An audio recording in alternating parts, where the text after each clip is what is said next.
Hello children, in this chapter, students go on an exciting nature walk to Pachmadi, where they explore the forest and learn about different animals, birds, insects and plants. So student, let's move on to the summary of this chapter. Protecting them is important. Nature is full of fascinating plants and animals, and observing them closely helps us understand the diversity of life around us. In this chapter, a group of students goes on an exciting nature trail to Pachmarhi in Madhya Pradesh along with their teacher. At the forest entrance, they are welcomed by Abha Didi, a nature scientist who studies plants and animals and guides them during the exploration. Before starting the journey, she explains important safety rules such as not teasing or feeding animals, not damaging trees or flowers, avoiding plastic bags, and keeping the forest clean by not throwing garbage. As the students travel through the forest in jeeps, they observe a variety of plants and animals.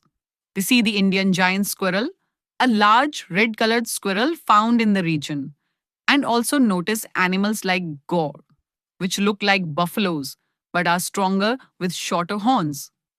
Near a pond, the students see footprints in the mud and begin guessing which animals might have come there to drink water, such as deer, rabbits, or even tigers.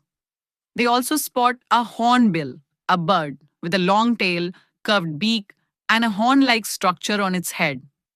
Abha explains that birds have different types of beaks and claws, which help them eat and survive in their environment.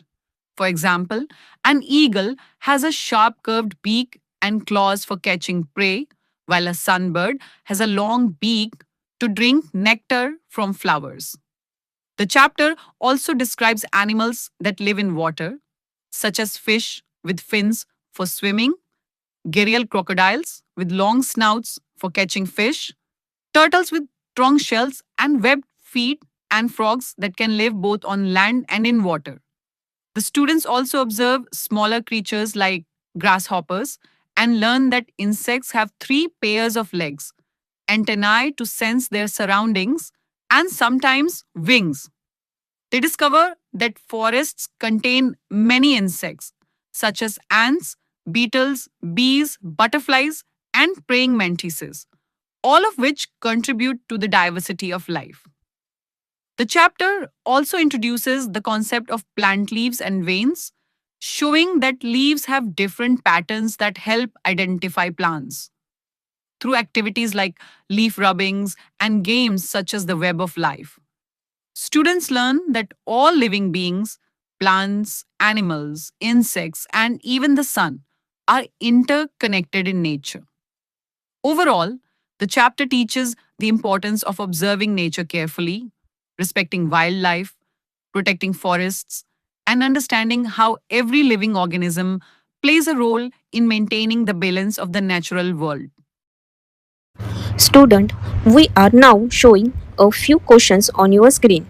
Feel free to post your answers in the comments below. First question: where did the students go for the nature walk?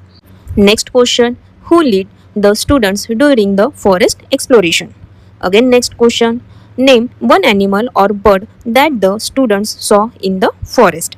Again, next question: what special features help birds eat their food? And now, last question: what do we learn about nature from this chapter?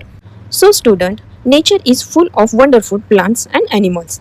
We should always protect forests and respect wildlife. So, student, if you found this story interesting, please give the video like and subscribe to the channel, and see you in the next chapter.